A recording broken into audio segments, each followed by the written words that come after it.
Now everybody just needs to be okay that the sign is not in perfect focus. Well, it might blur their burn-in on their TV a little bit more. That's right. All right.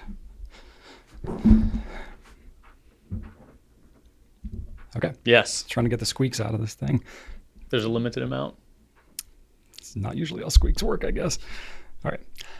Welcome, everybody, to episode number 148 of the Goulet Pencast, where fountain pens are still a thing. I'm Brian Goulet. I am Drew Brown. And we are here from Goulet Pens to deliver this casual and informal, tangential and extraneous, superfluous and extemporaneous fountain pen show, where we talk about what's going on at the Goulet Pen Company and in our fountain pen lives.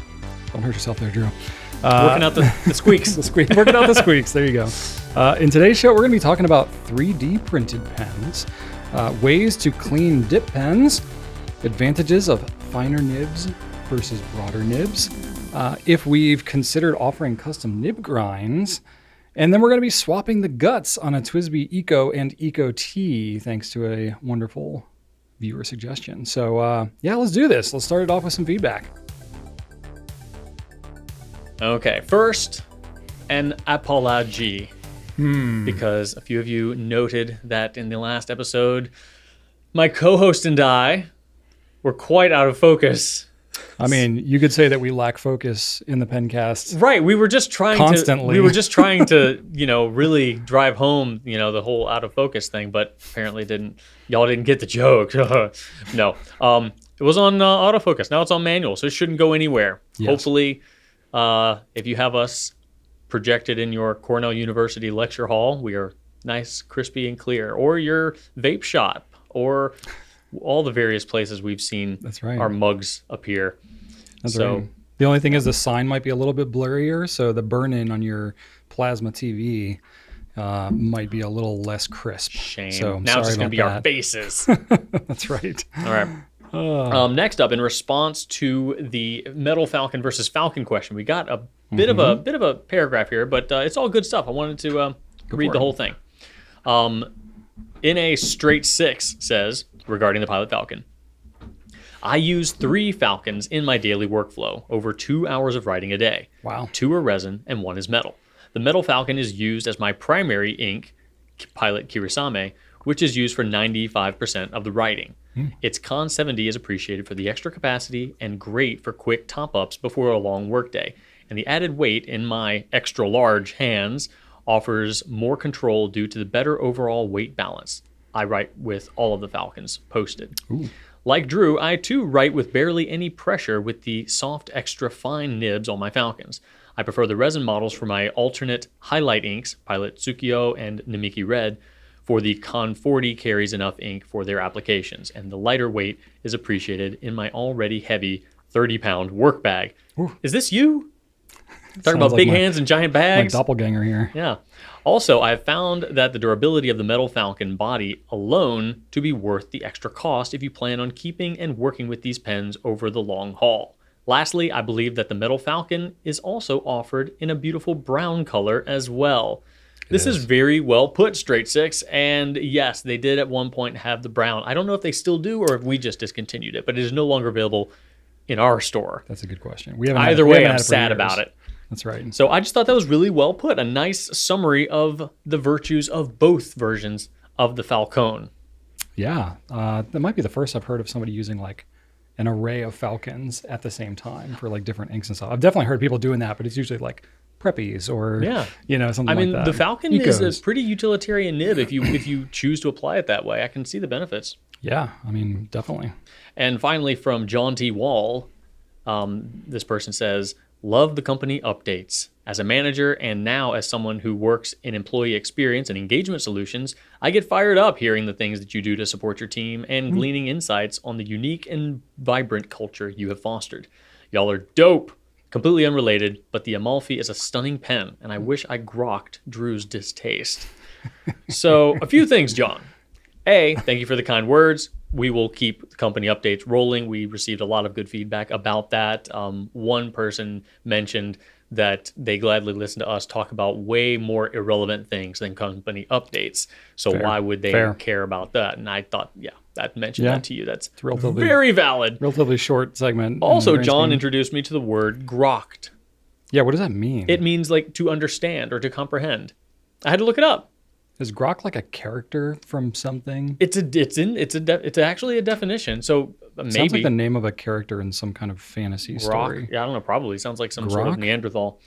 Grokking. Oh, Grok AI. That's Elon Musk's AI. Oh, okay. He's Gotcha. called it Grok. Okay. But that's why it sounds yeah. familiar. So they're saying, I wish I understood Drew's distaste. Well, John, I'm not alone. Now, I will say there were a lot of people that did say, hey, the Amalfi is gorgeous. That's a nice looking pen. But then there were also people that said this looks like it's just a hodgepodge of other pens. So I think it's These fair. can both be true at It's the a same divisive time. pen, yes.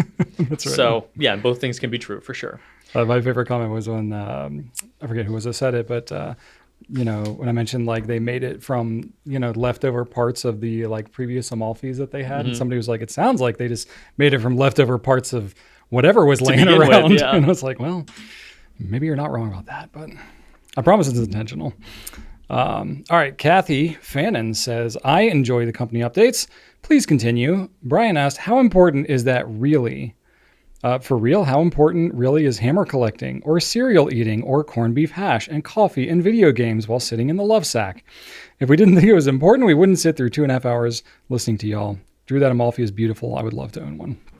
There we go. More love Another for the one. Amalfi. Well, you won me over with that comment. Actually, I guessed that was the comment I was thinking of. I didn't realize I actually added it in Added here. it in there. Well, there All you right. go. I've never had corned beef hash on the love sack before, but Kathy, that sounds pretty good. Yeah. Well, it was corned beef hash. Oh, I viewed that as like separate things. Oh, I know. I Corned just beef wanted to hash combine the two. and coffee Like, and why video not do games. all of your favorite things? Corned beef hash and coffee? I guess they go together. Like Corned beef hash is a breakfast item. Yeah, it for is. Sure. I'm not big on corned beef hash personally, but that's I had just me. some corned beef hash this weekend. Did you? Yeah, we went to Silver Diner. Okay. Silver Diner. Lovely. So I had coffee and hash. Well, there you go.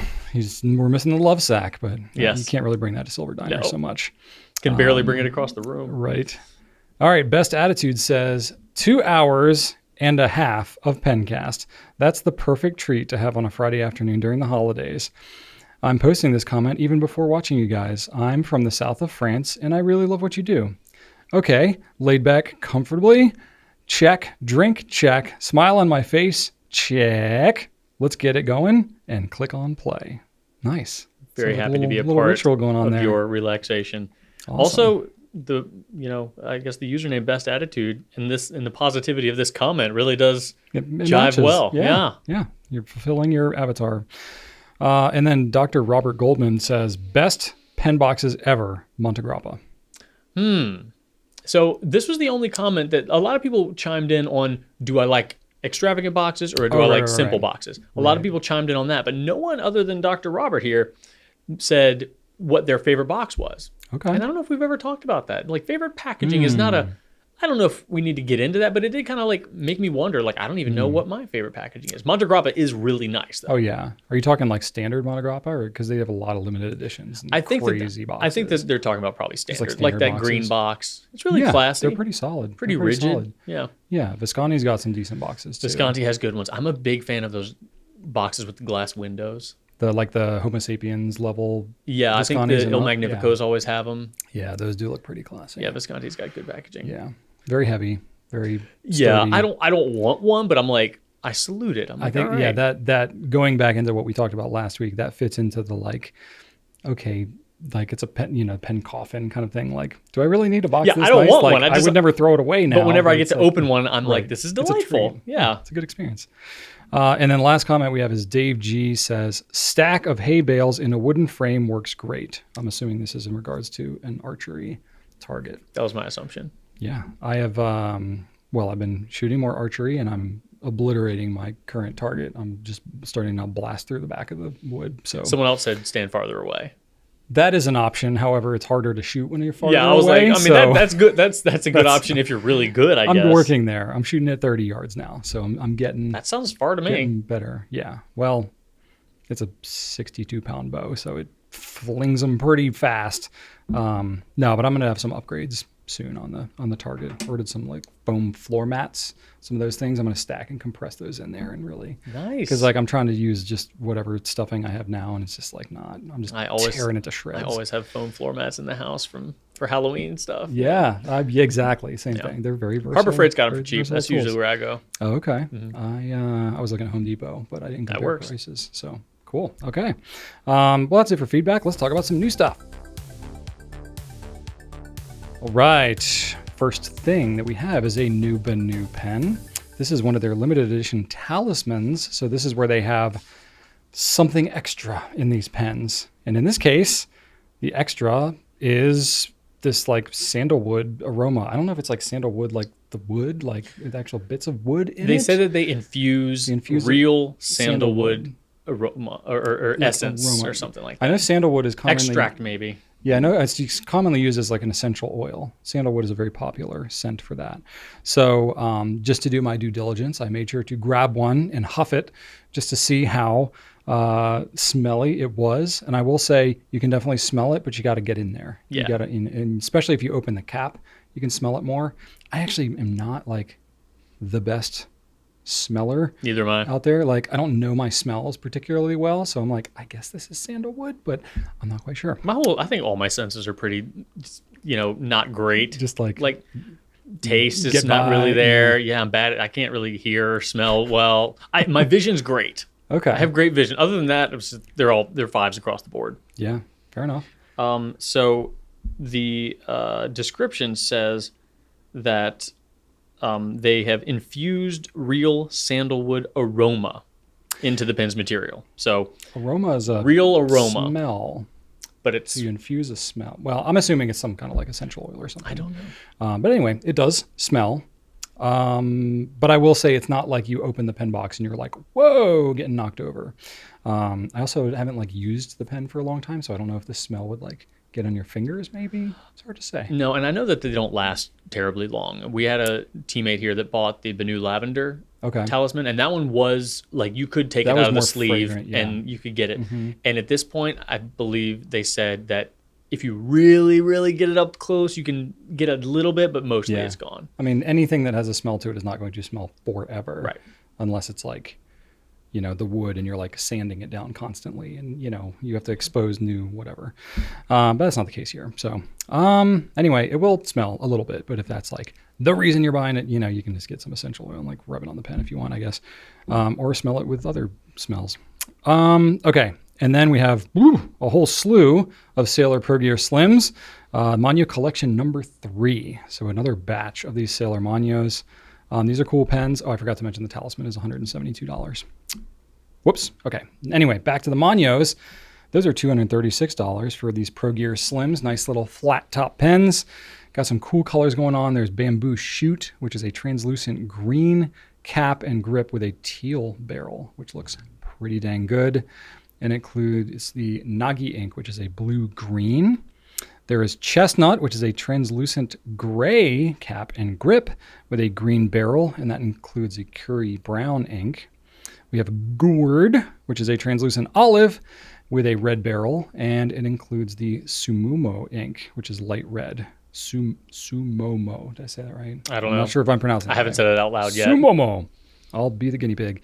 Persimmon, which is a translucent orange cap and grip with a blurple barrel. And that's got Budo ink, which is a blurple color.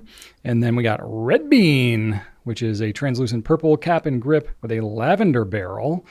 And it has Azuki purple ink. I really like the Red Bean. I don't know why it's called Red Bean. I think that one's my favorite too. Because it's purple. It should be like Purple Bean. Wait, which one is Red Bean? Right? Is that right? Red Bean? Did I get this mixed up? No. I typed it out. Right? Red Bean? Oh yeah, Red Bean is purple. Yeah, it's like a purple. Yeah. I think I like Gourd. Yeah? Yeah, that's a pretty good one. Yeah. Oh, and they all have really cool little medallions as well. Yeah, okay. So they're custom ones, sort of like the habanero was back in the day. Yep, you've got your Gourd, you've got your persimmon on there, you've got your Red Bean. There you go. Awesome. And they're also like a little holographic. It's not just silver. They've got like a rainbow tint to them. I saw them when Glenn was shooting them the other day. There's something. There's got like a little something extra. There's a little bonus metallic-y look. A little extra love. Mm-hmm. Well, there you go. Well, go check those out. They're very interesting. The Manyos. I mean, all the other collections they've done have been pretty good looking. I think these are some of the better looking. I agree. Sailor combos, and they always come up with such interesting color combos. Way more creative than I am. And all of them have like they're consistent in that they've all got translucent cap and barrels, and then solid barrels. Sorry, translucent cap and grips. Yeah, solid barrels, or like that, or kind of like finial. Yeah, whatever. Sorry. Anyway, but yeah, the you'll see the pictures. The barrels are like a little kind of that. They're not translucent or opaque. They're kind of like that really opaque translucence. Yeah. You can see kind of like the inner parts, but yeah. But it's not like kind of milky, I guess. Not demonstrator, I wouldn't say. Fair enough. All right, that's all I got for new stuff, Drew. I've got some stuff. Esterbrook is launching a whole collection, a big old thing. It's called the Back to the Land collection, and it includes Estes and pen cases. But let's talk about the Estes for a second. So they've got one blue one called the Funky Lake, and then they've got a green one called Quirky Leaf, and then a brown one called Incredible Rock. So all of these pens are available in kind of 3 different modes. All right, you've got your regular pen, which is $175.50. You've got the regular pen with a custom nib, which is $229.50. Now this is the Scribo, the Techo, not the Scribo, the Techo, the Scribe, the needlepoint, and the journaler. And then going actually $4 down, you can get the push piston version, which does not have the custom nibs. That one is $225. So the custom nib and the piston are about the same price. Now the piston isn't a twist piston; it is a push piston. So you press a plunger up and down, kind of like you would operate a Con 70 converter from Pilot if you ever used one of those. But it's a deeper plunge than that. Deeper plunge. It feels really nice. It does actually. Yeah. It's very responsive, but it's more like a what Edison's got it. They call it the button. Is it a button filler? Push filler?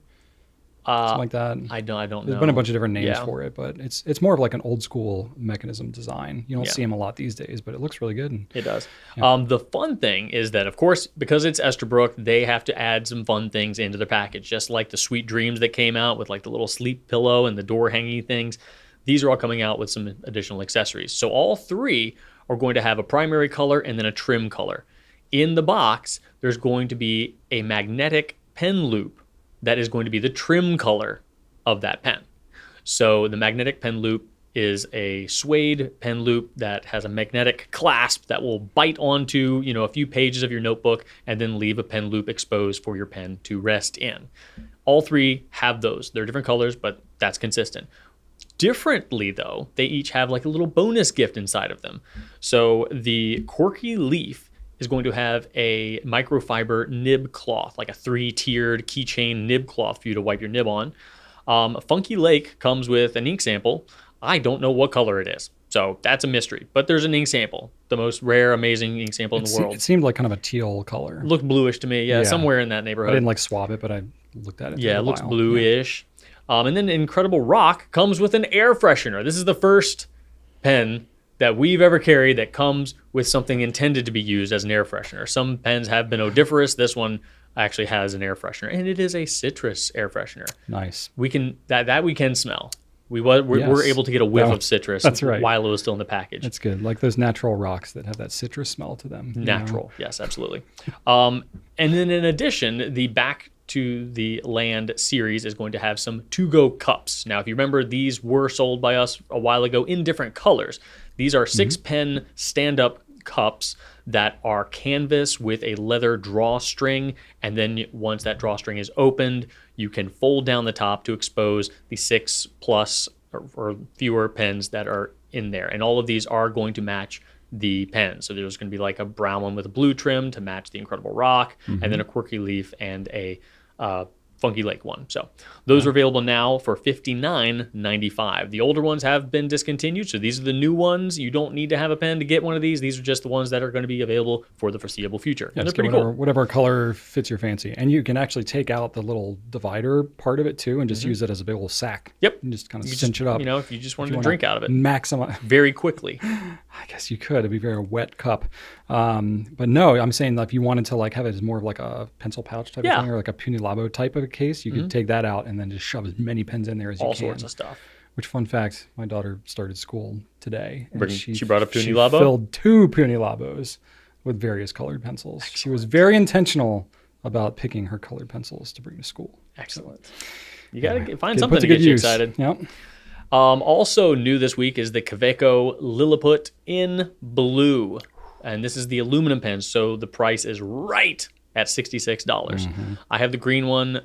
The green one and this one are technically limited production according to Quebeco, but we've been selling the green one for years now.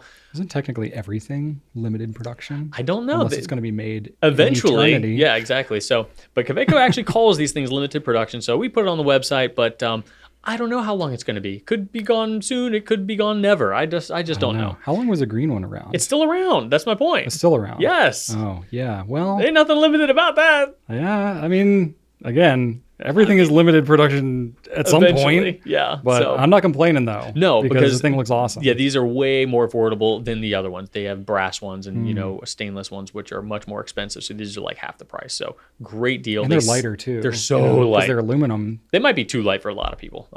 I like them as a pocket pen. You really do forget that they're there. Yeah, because they weigh nothing. I have the fire blue one, which is steel, which is heavy, and I have definitely forgotten it. That's the one I put through the wash for those of you that have your bingo cards. But I love it. $66. It's a great deal. Totally worth it. And then finally, this isn't exactly a new product, but I did mention that we were going to be doing some sort of giveaway in relation to our new Retro 51 Fire and Diced 2E Fighter series.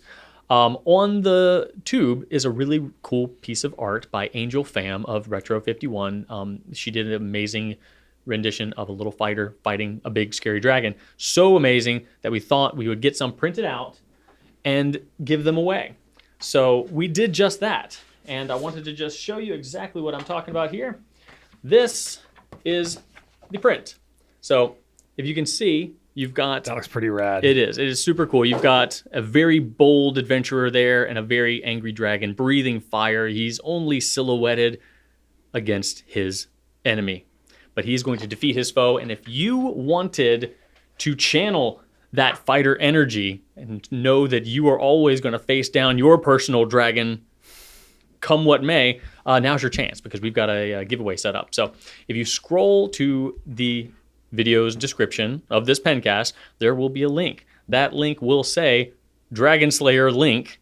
I'm not going to say giveaway. I'm not going to say free or contest. So please don't say that in the comments either because the bots will come after us. Yeah. So it's just going to be a Google form. Put in your name, put in your email address. We'll pick one at random, and then we'll email you and say, hey, where do you want your stuff? So I'll ship it in a nice solid poster tube so it doesn't get all messed up. But it is an 11 by 14 print, and as you saw, they look pretty cool. This contest will run for 1 week, so it'll end at August 30th. So we'll just say midnight on the 30th. So there's that. And then that's it. I think we haven't decided how many winners we're going to do yet, but, put in your information anyway. It'll be a few people. It'll be a few people. Not a massive number. No, not a massive number, but also not one. So there you have it. And 11 by 17, I was just curious, like, what is that? 11 by 14. 11 by 14. So 11 inches is 28 centimeters for everybody who's not on the US-based system here, or whatever it is, Imperial system, is that what it's called? Yeah. I don't even know what system we're on. Yeah. And then 35-ish centimeters on the 14-inch side. So there you go. So because you probably want to frame it because it looks kind of awesome. Cool. All right, let's, by popular demand, let's do a couple company updates. Yes. All right. Well, we have a What's New video this week that Drew's putting together, showing some of the stuff that I'm sure we've just mentioned, which he has yet to film and will have already published by the time this video goes out, per the usual. And then we're also just a little company morale boosting thing. I don't think it's tied to any holiday or anything. It's literally just something we're doing. We're doing a little chip and dip potluck sort of a thing. So everybody's got their favorite dips and chips, and we'll be having them and enjoying that over our lunchtime together. So should be interesting. Rachel's thinking about making her guacamole. She does really good guacamole. Do you like guacamole? I don't universally love all guacamole, but I love the really chunky guacamole. Just like your ice cream. I do. I like it chunky, I don't like that guacamole that's like all smooth and stuff like that. And I'm like hit or miss whether I like guacamole like on my meal. I'm really weird with that kind of stuff. Interesting. So, okay. Yeah. But a really chunky guacamole that like if you go to like, a Mexican restaurant and they like make it fresh, That's the kind of chunky that Yeah, I'm talking about. my wife likes that too. Yeah, where She's you're like trying to sad get the 'cause I never chip do and, it. and it's like, oh, there's like half an avocado in here. And like, yeah, that's awesome. Yep, there we go. So let's get into some Q&A, shall we? Mm-hmm. Right. All right. We're kicking things off with SN11. Mm-hmm. And we are asked the following. What's your opinion about 3D printed fountain pens? Would you sell them? E.g., platypus pens. I felt myself slipping down a rabbit hole, but I stopped myself. Yes, 3D printed pens. I think 3D printing technology is incredibly interesting. I was thinking like, oh man, my son is 14. He really likes programming. He likes Lego. He likes all this stuff. He would probably love a 3D printer. And so I was like trying to pique his interest. He seemed interested. I started doing some research and I was like, I don't have the time to do this. It's still very much like, it's not really plug and play. You got to like, there's all kinds of things. And I was like, tons of calibration. There's all these different things to consider. I'm like, yeah, this is still very much in like hobbyist enthusiast territory here. It's getting better. I mean, there's definitely like, it's less kind of like prototype experimental than it was. The machines are a little more reliable, or they can be at least. But it was still just, there was a lot of terminology and stuff that I was like, I'm not familiar with this. I can't take, even I have my limits in terms of what interests that I can take on. And I've hit my maximum for this month. So, but I still think it's really cool. But I mean, I guess it's been out for several years now. And I've seen some 3D printed pens. Nothing in anywhere near of what you would call like a mass scale. That's inherently part of the challenge with 3D printing, is that it's really great for prototyping. You can do rapid, custom stuff, and you can change out the filaments and make all kinds of different colors very quickly. But they're not like super fast and super great for like mass production. Like I would consider anything that you're going to be selling through a retailer. Like if you're a manufacturer and you're selling through a distribution channel, that's essentially mass production. And that I've not really seen, as much. So I went on the Platypus Pens website. They got some interesting looking pens. They do. Very like kind of like faceted, like kind of leaning into the filament, like layering. Yeah. A lot of patterns. A lot of patterns and stuff like that. And I was like, that's cool, because I think that like plays to the strength. You're not trying to make it smooth. Right. Like that's going to basically not work. So like any 3D printed pen I've seen it looks 3D printed. You know what I mean? So it's like, if you're trying to use a 3D printer to make a more conventional pen, I think it's like, don't even bother, but if you're trying to make it and do things that are interesting that you can only do with a 3D printed pen, I was like, that's what you really should be doing with that. And I just haven't seen them available like in any mass setting. They mentioned, so on Platypus Pen's site, it actually mentioned several other 3D printed pen makers that were of note. So I was like, well, that's kind of interesting. And additive pens came up. We've actually seen them before. They're the ones that have like the helical kind of stuff inside. So that was kind of interesting. We were actually talking with them a few years ago. But again, it was the kind of thing like the mass production thing is like, that's going to be a challenge pretty much for anybody. So we didn't move forward with it, but it's, something that's on our radar. We're intrigued by the technology. So I would say like, would you sell them? Yes, under the right conditions. So the fact that they're 3D printed inherently does not like make or break any decision of why we would carry them or not. Ultimately, it has to do with like, would it make sense for us, just like we carry any other brand? So they are definitely very interesting, but you asked for some, opinions about them. So I have a little pros cons list. It's not exhaustive, but just some of the things that came up on the top of my head. So some of the pros of a 3D printed pen specifically, they can be printed in ways that normal manufacturing would be really difficult to do. So mentioning like different textures, you can use filaments that have like an ombre effect to them that could be really neat. There's different interesting ways you could do it. There's some filaments I saw that even have like terracotta infused into it, or have like pigment, like some sort of like physical medium in the filament as well. That's kind of interesting. I've even seen like 3D printed metal. Some of those get pretty interesting as well. Yeah. It's the kind of thing that like the higher like detail and the better the pen, like the more expensive the equipment has to get. And I think metal, I didn't even go down the rabbit hole of 3D printed metal. I was like, I looked in, I was like, oh, that's another hole. I'm going to stay out of that, but it is possible. And I saw some 3D printed metal pens that look pretty interesting. So that's a pro. You can definitely do some things that are harder to do with other pens. They're unique and they're kind of new looking, like in terms of technology, of pens. I would say 3D printing is definitely on the more leading edge of the technology that could be influencing pen production. Can be more easily created on demand. So if you've got an idea, especially I would imagine if you're like a manufacturer and you have a concept for a pen, design it out, 3D print that thing, and then you can prototype it. Like that's really where 3D printing it shines, is as a part of the like research and development and prototyping phase of developing any product.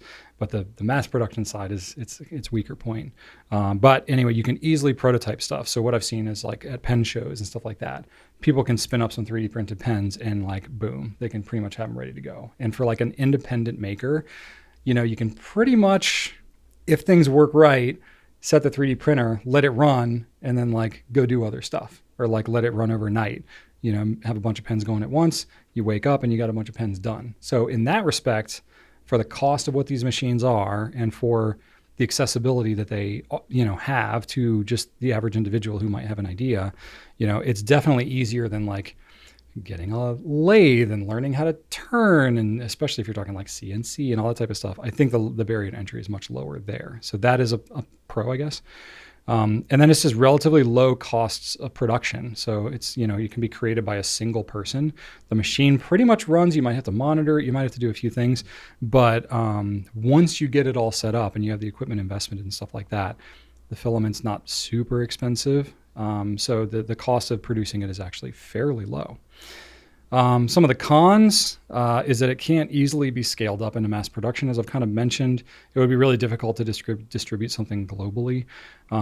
You're also going to be pretty much limited to that like layered look. It's got the lines in it. It is distinctive to 3D printed pens, but you're going to have some sort of texture, some sort of like matte finish or something. It's not necessarily a negative thing, but it is going to be kind of a specific look that you're going to have to work within using a 3D printer. Let's see here. Maybe some limited color or material options. You're basically limited to what filaments are available, depending on your type of printer and stuff like that. So it's not an infinite number of choices. So if you look at, some of the like resins that you get from like, Jonathan Brooks or something like that, like he can basically make up whatever combination he wants. I don't think there's that much versatility within the 3D printing world in terms of like filament colors and stuff. And then I put durability ?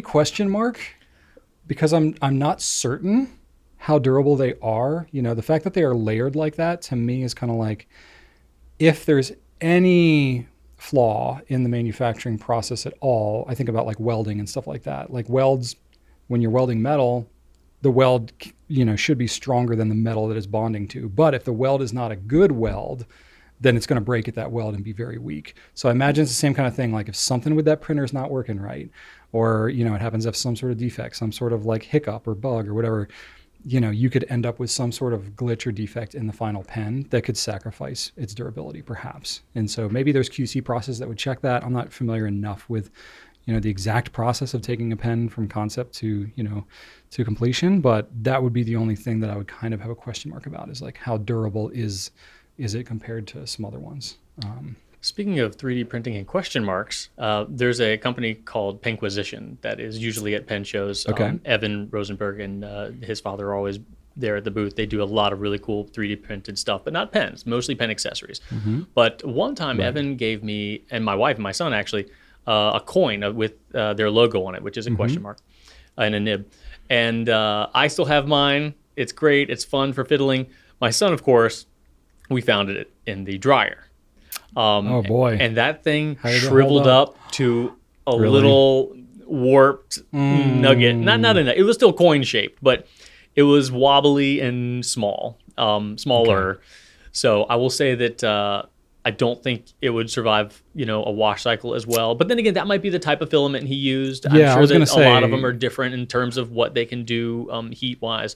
I'm looking at some of the Penquisition stuff here. And I will say that a lot of Evan's stuff, I've been watching him over the years. His earlier stuff looked very 3D printed. The stuff I saw at DC this year, like they get smoother and Yeah. smoother every year. It probably has to do with like, well, and from what I understand too, it has to do with like how thick the layers are and stuff like that. Like if you have nicer machines, if you spend more time on it, maybe the type of filament too, you can get a smoother effect. Yeah, and he used a matte filament on some of them so that rather than that, it's kind of like what you said.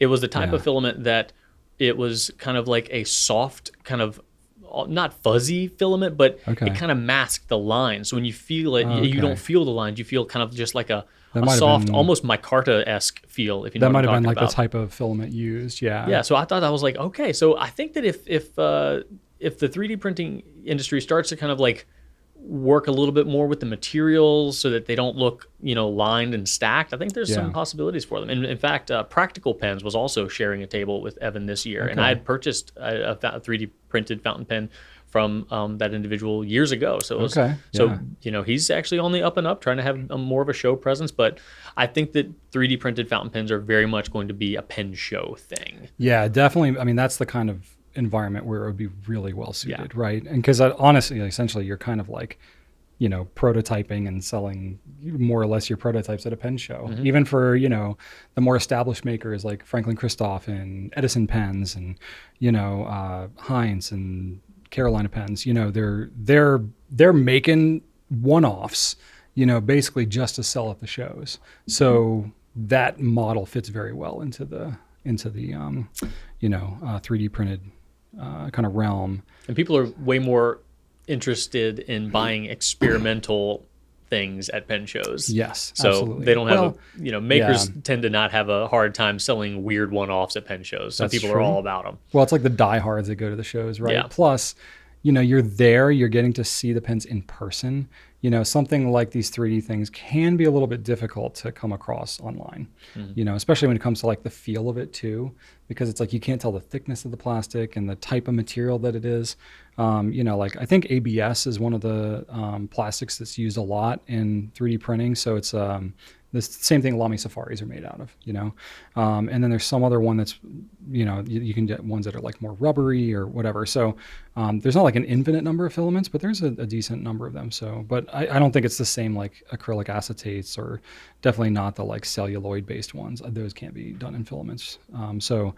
There's, and no like ebonite or anything like that. So I don't know. It's interesting. I'm very curious to see where it goes in the future. Yeah, it's not moving at AI speed, but it's still moving onward and upward. Yeah, exactly. Anyway, if you all see some really interesting 3D prints, let us know in the comments, because it's definitely something that like a lot of people are experimenting with, and there may be things that are popping up that we've never seen before. You can even use your local library sometimes to 3D print some stuff. I know that ours, if you fill out a form and give them a file, they'll schedule it and print it for you. Yeah. How about that? So there you go. Yeah. There's your low barrier of entry right there. You don't have to buy the machine. Yeah. You could be starting a whole pen business out of your local library. That's probably what you should do with Joseph. If he needs like a Lego weapon that isn't already, that isn't available, there's probably a website that has the 3D printing files for you to recreate one. That's true. They actually had some 3D printers in, well, at least in the middle school, like in the library. Oh, yeah. I don't know that Joseph's ever used them. So I don't know if I'm sure they have that at the high school too. So, because Joseph's in high school now, which is blowing my mind. But yeah, anyway, that would be the way to do it. I'll be like, you go figure it out. And then if you really want to do it more, I'll support you in that. And you can teach me, because I'm at the age now where my kids teach me technology. There you go. Cool. All right. Next question. Angela Phillips says, what's the best way to clean dip pens? Dip pens. Dip pens. Well, Angela, what are we doing with dip pens anyway? This is a fountain pen. Yeah, I know. Thing. I can't speak a ton about it. Now, we do sell some dip pens, which for a long time we just did not do at all. Like we did back in the day. We had our little Browse calligraphy set. We did. Well, we the glass pens. We've had the glass pens. Are dip pens. Yeah, I guess we've always sold dip pens in that case. Been from the beginning, because of the ink, because of the ink sampling kind of aspect. They fly under the radar, but glass pens have always been a important thing for us. I think that all of our swabs on our website, if you look at our ink swabs, our little swab in the writing, I think all of the writing has always been done using a glass pen. For the most part, yeah. I think Rachel has. I know I have. I don't know if anybody else who has done the swabs has ever used anything but. So when I had to do when I had to do them recently. You were out of town. I did them with the Kakamori. Yeah, nib, which you can do. which you can do, but it was kind of a nightmare because it was too much ink. Yeah, the Kakamori, with some inks, it's fine. Yeah. But with some inks, it's just like... Yeah, the ones I was using was not Yeah. easy. I had to do many a swab to get some that looked decent. And I was like, I should just use when the glass pen. Kakamori nib was new, I did do that for a while until I was Yeah. like, yeah, no, glass pen's the way to go. Yeah. So I clean the glass pen a lot, and I clean the Kakamori nib a lot because every time a new ink comes out, I swab it, I write the name of it, and then I do some extra, more extravagant ink examples using the Kakamori nib. So every time a new ink comes in, I dirty up both, if not more. So my approach might be a little different than yours. If I was at home, I would definitely be near a sink. But I'm not. I'm in my office. So I employ a trash can with a bag, a lot of scrap paper that already happens to be either in the trash or in my recycling container. If I know that I'm going to be dealing with cleaning supplies, I will make sure that there is some paper at the bottom of my trash can. Sometimes I'll even take some out of the recycling and just kind of put it down at the bottom. Because I will do my workings with the nib, and then I will hold my nib down over the trash can, give it a few spurts of pen flush, just kind of directly onto the nib, not touching the nib because I don't want to get any ink on my actual pen flush opening, but just a few blasts will really take care of a lot of it, and that all goes down onto the random scrap paper in the trash can. Again, there's a bag in there. But then a quick, drying on a paper towel. I have a reusable one that is moderately reusable. I did wash it once by hand, and then it got to the point where I tried to wash it so many times, if I touched it at all, it got ink on my hand. So it tells me when it needs to go. But anyway, I'll dab it on the paper towel, and then I will go with a feed brush and get all up in the little nooks and crannies, because both the Kakamori nib and the glass pens have flutes that hold the ink. And in between there, they can hold on to not only ink, but tiny, tiny, tiny shimmer particles. So if you're using a shimmer ink, those things can definitely hide. With a glass pen, they're a lot easier to see because they're clear. With the Kakamori nib, they are much more difficult to see because those grooves are much more deep and it's not clear. So it's not hard for shimmer to hide in there. So using the feed brush does actually make a big difference, especially if you're going back and forth between different inks. You don't want to add shimmer to an ink that isn't supposed to have shimmer to it, because then you'll look back at your log and be like, oh, I didn't know this was a shimmer ink. Oh, it wasn't. You just didn't clean your pen right. So, or maybe that's the effect you want. Or maybe it is. That could be a nice little hack. Absolutely. Now, up until now, you don't have to use pen flush. Water will get the ink off of it. But after you dry it, after you brush it, I always go back and do another, little squirt of pen flush and then dry it, because finishing up with pen flush, whether or not you use water in the first step or pen flush in the first step, is good because it does have ammonia in it. And if you are going to be jumping back and forth between inks, it's good to have that nice kind of fresh start. Make sure that you're not cross-contaminating anything or whatnot. It's just like a little added bit of insurance that I find is helpful, especially because I'm using a lot of different inks a lot of the time. So I always finish up with a little bit more pen flush and then another dry. Now the Kakamori nib does require some extra attention. You really gotta, honestly, sometimes I even use a loop and make sure that thing is completely clean. Okay. Because I've done it once where I did a swab. I'm gonna fess up to you, Brian. Oh boy. I did a swab, and then Jessica came up to me and was like, "Hey, Drew, does this ink have shimmer in it?" And I was like, "No, why?" She's like, "Well, there's a little bit of shimmer in it." And I picked it up. I'm like, "Oh crap!" You have some shimmer camping out in there? Not a lot, but enough. Jessica's got a good eye. She does.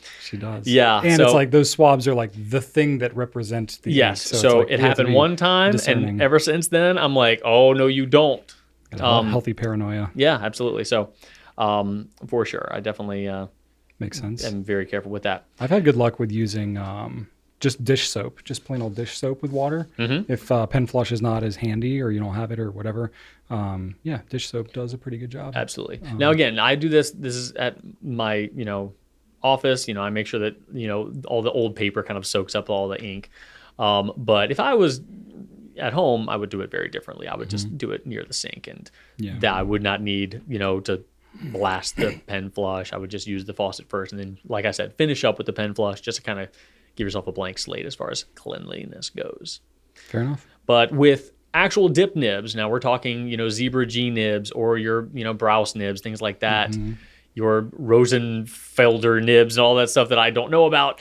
That's a whole other thing. Those nibs are not, are much more sensitive to having liquid on them for prolonged periods of time. They are going to react to water and to ink in ways that we aren't super experienced with.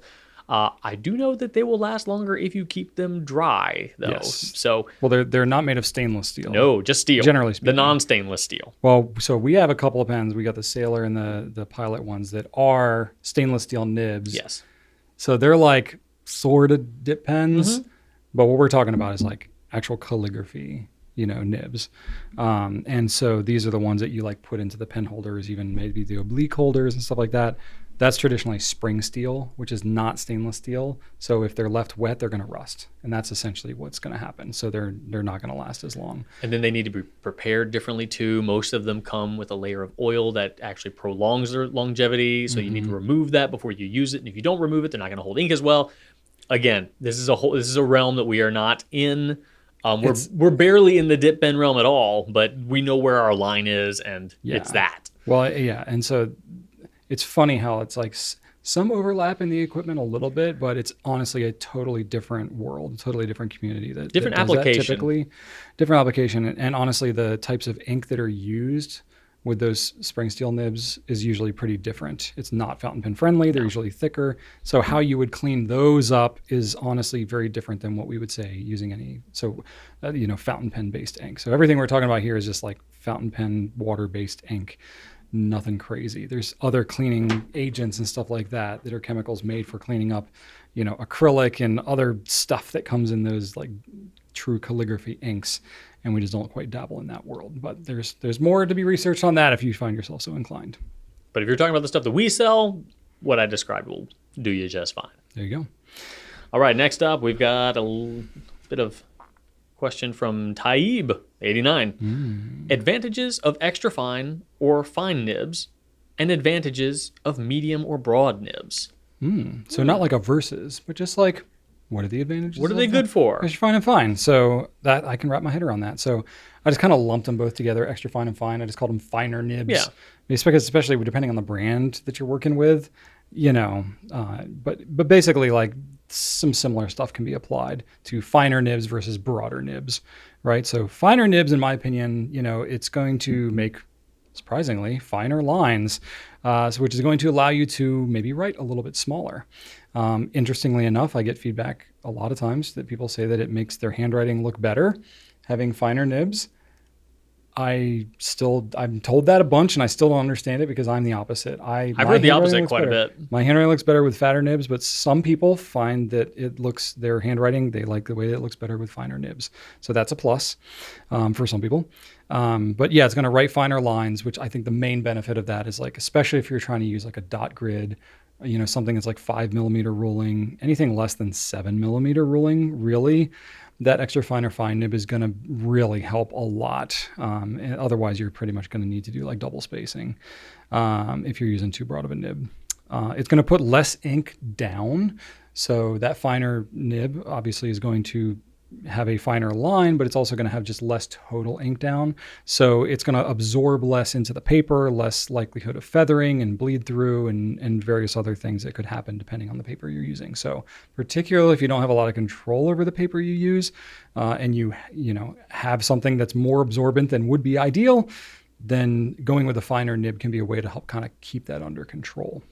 I also like that because if you happen to have a converter like the Pilot Con 40 that does not hold a lot of ink, going with an extra fine or a fine, like just kind of makes what you got last a little longer. Or if you have like a Pilot Custom 823 and you got a heck of a lot of ink in there and you want to go a heck of a long time, you can do that as well. Also, the finer nibs, there's just less material touching the page, so you're going to have more feedback than you would with a broader nib. It's just going to happen. Which could be an advantage or a disadvantage, just depending on your preferences. It's neither good nor bad. It just is what it is. So some people like that, some people don't. Generally speaking, people that like smoother nibs tend to prefer broader nibs. Those who like a little bit more feedback may lean towards finer nibs. Not that you can't have a smooth-ish writing fine nib, They're more rare. but it's usually like a caveat of like, this is really smooth For for a an fine, extra yeah. fine or a fine, yeah. But the mediums and broads, you're just like, yeah, this is obviously smooth, and it's, takes 10 millimeter ruling to make it look good. And then, I would say an advantage to finer nibs, if you have any type of nib that's got any type of springiness, flexibility, especially any type of like actual flex nib, it's going to show a more dramatic line variation. So you're starting with a finer line. So when you, flex it out more, most flex nibs, the nib itself, if it's offered in different nib grinds, the nib itself, like the tines are going to spring the same amount, So this is not technically a flex nib, but let's go with the Falcon, right? So if you have an extra fine Falcon versus a medium or broad Falcon, the amount of pressure you put on the nib is going to flex those tines out the same. But if you have a finer tip on it, then you're going to be noticing a more dramatic variation, because essentially the maximum width of the line that you can put down is going to be similar to both those nib sizes, but you're essentially starting from a finer point. So if you really like flex nibs and you like it to be dramatic, that can be really good for those.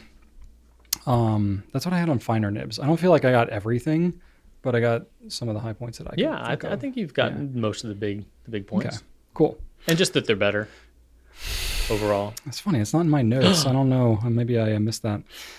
Broader nibs. What's funny though is I end up using finer nibs a lot because I use dot grid in my journals that I carry with me. But I have been carrying around those special order Clairefontaines that we got with like the rocky, the trees and stuff on them. And that's that paper, that Clairefontaine.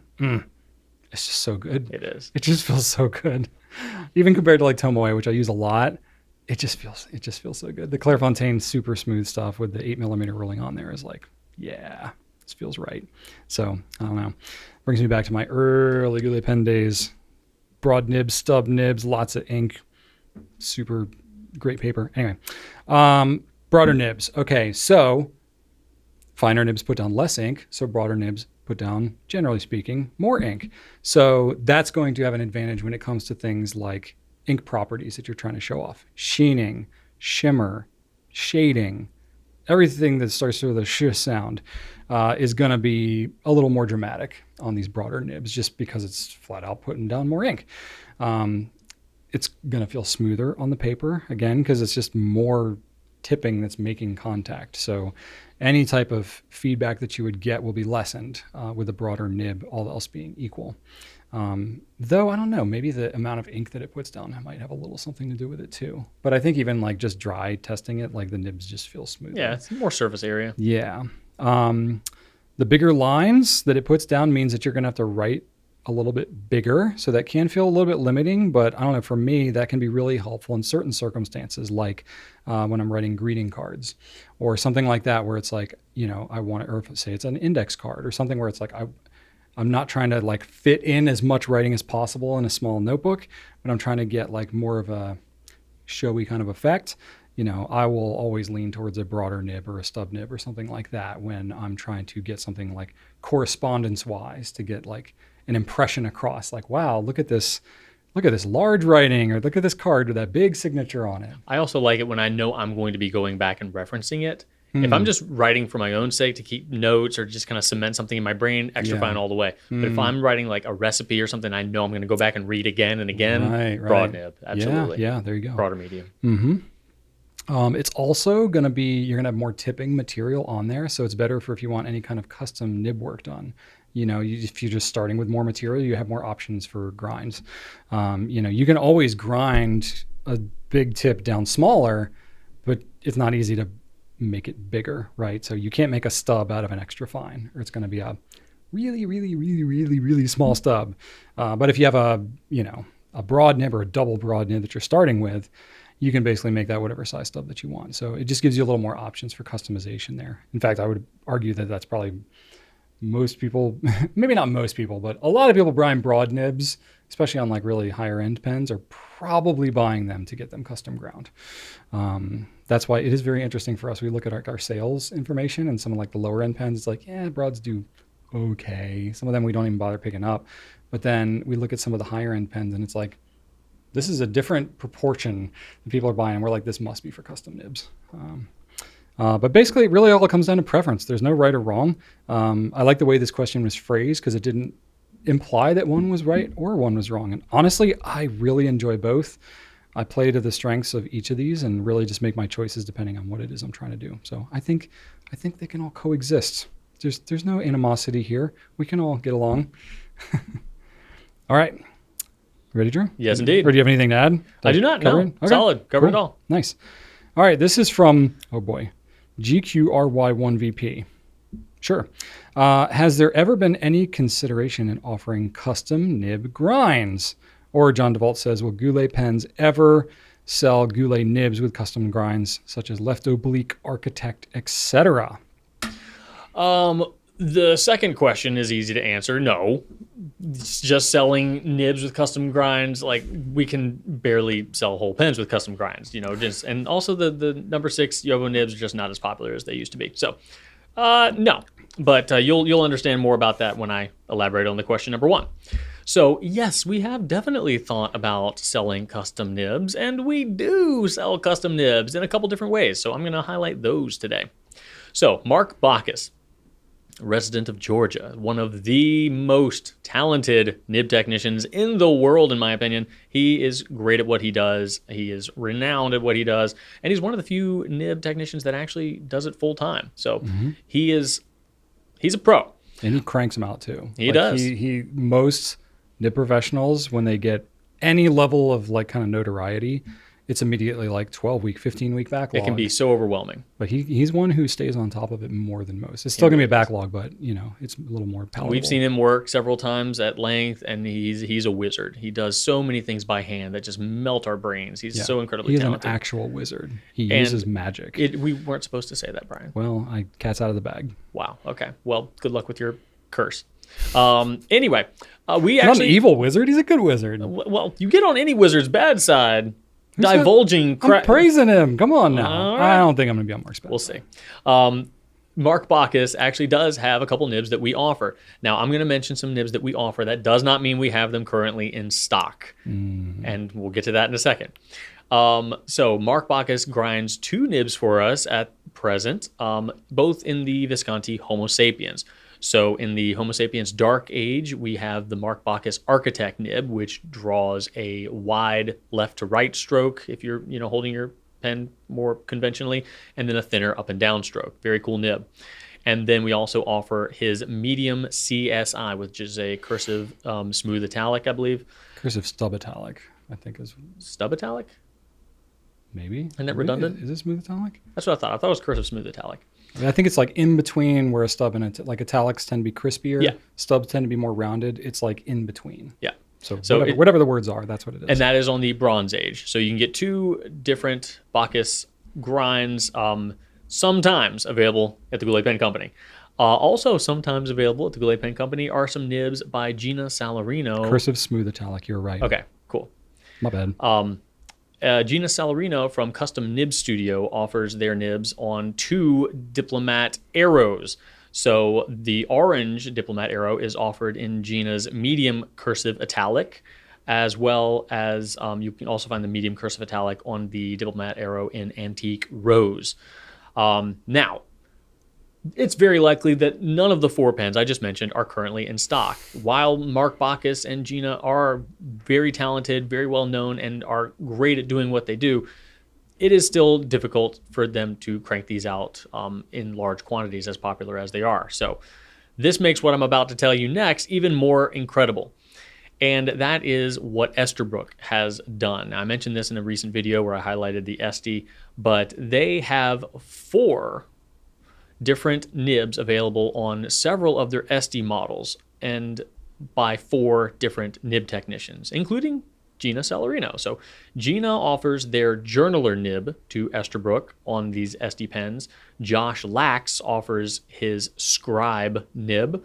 And then Kirk Spear's needlepoint nib is also available on them. And then the Techo nib by CY is also there. Now, these are 4 different nibs, 4 different professionals, and Esterbrook is somehow able to get these nibs from them, so, some from as far as Tokyo, get them on their Estes, and then distribute them to retailers, both brick and mortar and online. That is an incredible feat.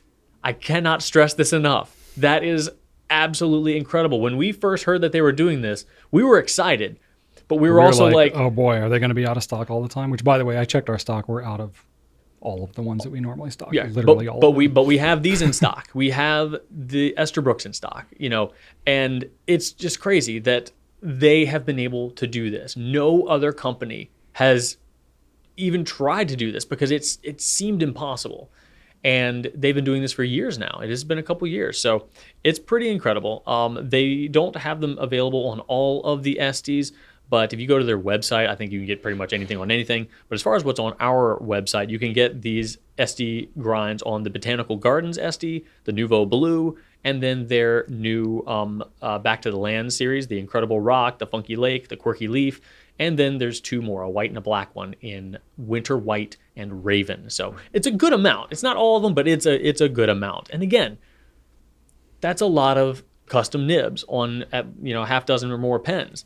So that's probably one of the most accessible ways for anybody in the pen hobby to purchase a custom nib is through an Esterbrook Este. You don't have to wait.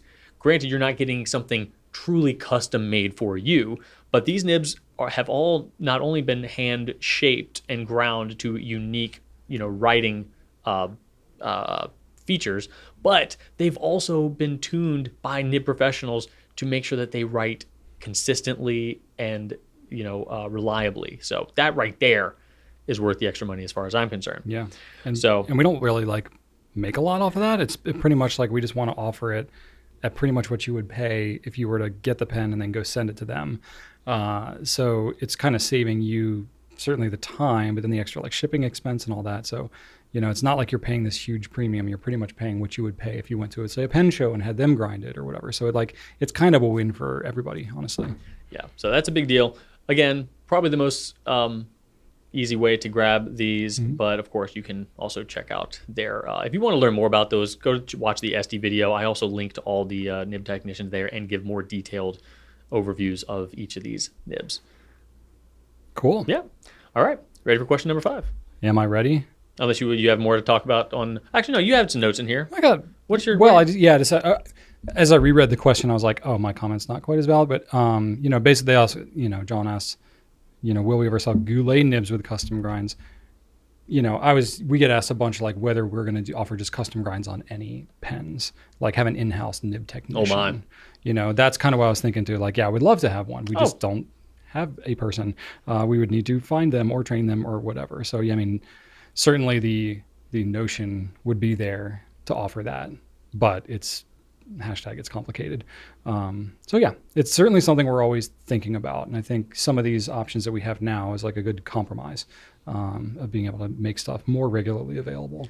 It's crazy that it's existing because, you would have asked how feasible that would be 10 years ago. I would have been like, no way. It wasn't possible 10 years ago. Wouldn't even be able to wrangle 4 nib technicians into getting reliable stock to, dozens of retailers across the globe. Or 10 years ago, there were probably hardly 4 nib technicians you could even get nib work done from. Yeah. I don't know. Cool. All right. Our final question comes to us from Jessica Yeo 97. I was watching some old Right Now episodes. Hey. What's up? Where Rachel mentioned that she likes the colors of some of the Eco T, the TWSBI Eco T. She does not like the grip section of the pen model, which is why she does not get them. That kind of got me wondering, why doesn't Brian just disassemble the pen and put all of the colored parts into the body of a standard TWSBI Eco? Seems like that'll work out and be the best of both worlds. Really don't mean to encroach, just genuinely curious. And I mean, pretty colors plus happy Rachel.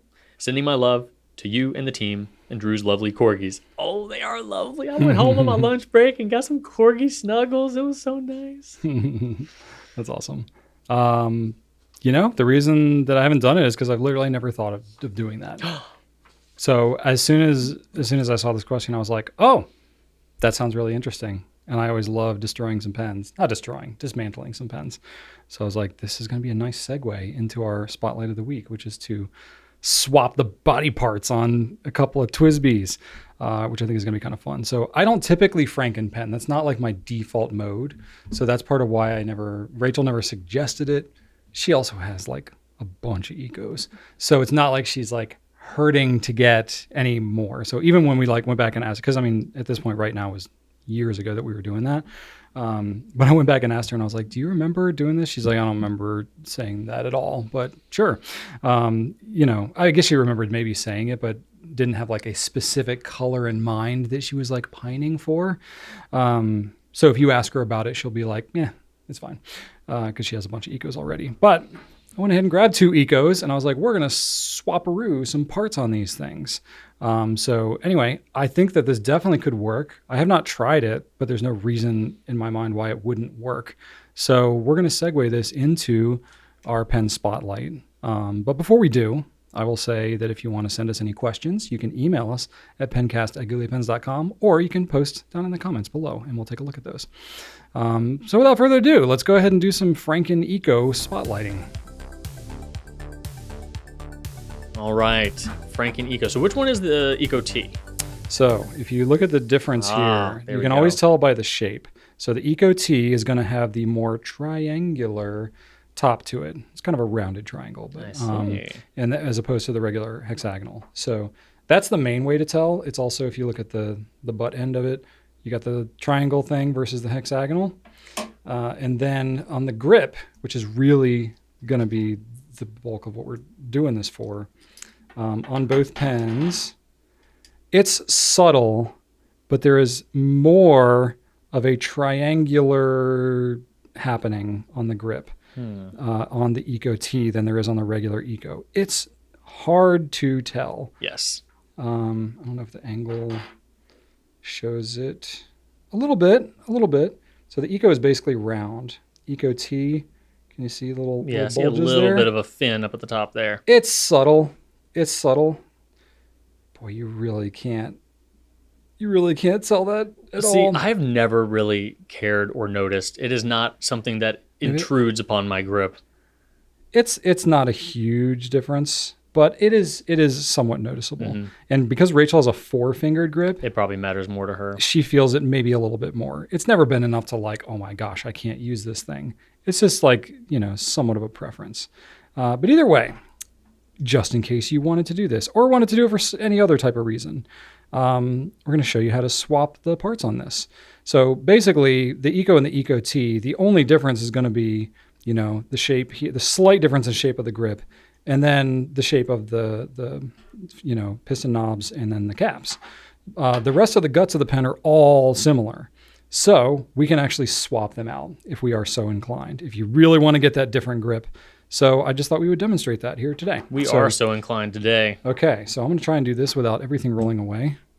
And I picked colors that were very different from each other, so it'd be kind of easy to tell what's going on. So essentially what we're going to do is we're going to dismantle the pens. So the nice thing is, TWSBI includes this handy dandy little wrench.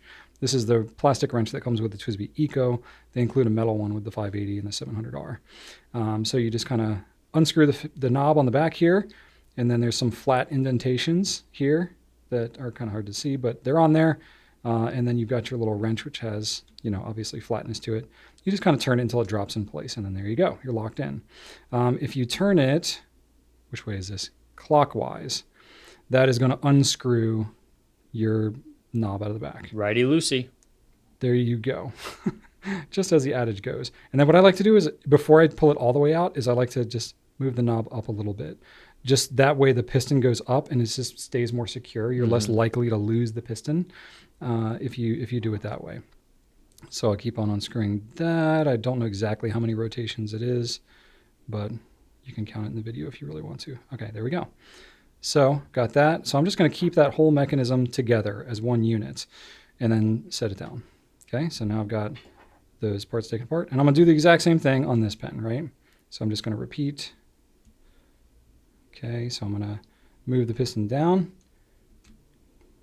Now, some people really wrench that in do place. dislike the grip. I've spoken to a number of people who On the Eco T? do not buy the Eco Ts because the grip is very intrusive for them.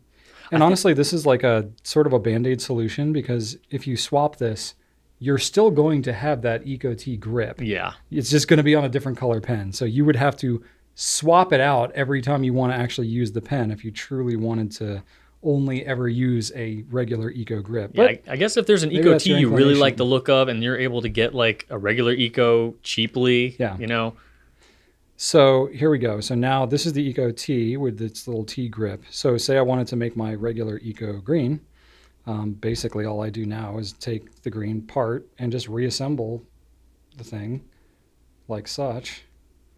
And if you're not taking it all apart and doing all this crazy stuff, then it should be really, really straightforward to do. You'll want to do this with the pens not inked. That kind of goes without saying. definitely. I'm going the wrong direction. You got to go Lefty tighty. counterclockwise. Yeah, and the reason it's opposite is because if you think about the way that you screw the knob, if it went the same direction, you would end up like unscrewing the thing as you're trying to fill your pen. I get it wrong every time. I usually have to. Yeah, it's easy to get it confused. I mean, I even do that with operating pistons. I never know which way to go the first time. Well, It's some like, pens are opposite. yeah, and it's like plugging in a USB. Okay. It's like you do it once wrong, do Boom. it again wrong, and then realize the first thing you did was right. There you go, and then the cap just threads right on. Now I have Eco T grip on my what was formerly an Eco, and then I just literally do the same thing on the other pen. So now this one is the color that we liked, but we just did not like the grip. Yes, So now we've got this great eggplant. this eggplant Eco non-T. Yes. No, the eggplant is the T. No, Not anymore. It's not. the T. It's got okay. Now it's a Franken. It's a Freco. Is what Right. it is. It's a Freco, TWSBI Freco. There you go. So now I have two TWSBI Frecos. So it's still got the Eco T cap and knob, So it but looks the grip like is it, gone. and no one will be able to tell, but you'll know when you know. hold the thing. You'll know you've got a the Freco. difference.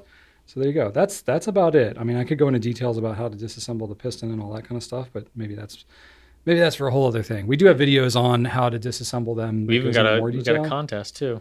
There you go. What's the contest? Both of us tried That's to. right. Yeah. That's right. So there you go. So now Did we do it blindfolded, or did we just try to do it as fast as we could? I don't remember, to We be might have honest done with both. you. We might have. I don't remember. I'm going to swap these back before I forget that I did that, and then I'll be very confused. But anyway, that's how it's done. So yeah, you can have fun with your Ecos and Eco Ts and And make your Frecos. make yourself some Frecos if you're interested. So curious to see what combinations y'all come up with. But that's it for the Eco thing. Now let's talk about what's happening. So I'm gonna start off what's happening with some woes, not just hose woes. I mean, I still have hose woes. Hose woes, nose grows. My hose just completely. It started. Socks and socks. It exploded where it screws onto the handle, but then now it's just exploded at various parts of the hose. Just a piece of junk. So it's just giving up on life. Do not buy a Ray Padula hose from Target. It is crap. Okay. So anyway, Ray Padula. You've been warned. I need to talk to him about that. Who's Ray Padula? Apparently, the hose man. Let's find out who Ray Padula is. A deceptive, evil hose man. Anyway, that's not what I'm talking about. I'm going to complain about electronic devices and being old and grumpy and not liking them. So I upgraded my son's smartwatch, Mm-hmm. and they sent it to me. We're using a company called Gab. Yeah, I've heard of that. And well, they make kids' devices, phones, watches, because they don't have internet. It's just pretty much, pretty restricted communication avenues there. And he had one for a year. It went well, so we renewed our contract, upgraded the watch, and I've had this thing for a week, and no one had been able to help me activate it. Huh. Their app was buggy as heck. I just, with the live chat and the emails going back and forth, like it wouldn't pair properly, and it's just like that was frustrating. But I'm like, okay, you know what? Oh, did you find Ray Padula? Is that him? He's a well-looking, groomed man. Who the let me heck is tell that you. guy? I think that's Ray Padula. RayPadula.com. It's got his whole story. He's got a story about his hoses? He's got a story, yeah. What in the world? From Long Island. All right, well, Always had an interest in landscaping. I've got a bone to pick with him. Anyway, that wouldn't be a big deal. But then we had our terrible Amazon Fire Stick, which we use for streaming on the downstairs living room TV. I know it's crappy. I didn't say anything. But it was what we had for a while, but it just started really, really sucking. So we went ahead and got a Roku Ultra. And it was between, so that was like the $80 version. We could have gone lower and gone with the Google Chromecast or whatever, or gone higher and gone with Apple TV. We don't have a single Apple device in the home, so that didn't really it's not wasn't appealing. No, but we know, but the UI is going to be better, the speed's going to be better. It's like a little computer in there. So yeah, it is. And but it's got a also hard drive in there too. Yeah, so but you it's can, like download stuff. But it's like 130, so it's just for what we're going to use it for. So anyway, we got the $80 Roku. I try to set that thing up for like a whole day, and it downloads an update and then dies. Took it upstairs, it works fine. So the TV in our living room could see this thing. Every time it would pop up, say Roku, and then as soon as the installation got halfway done, when it was like running its automatic update, shut down, nothing.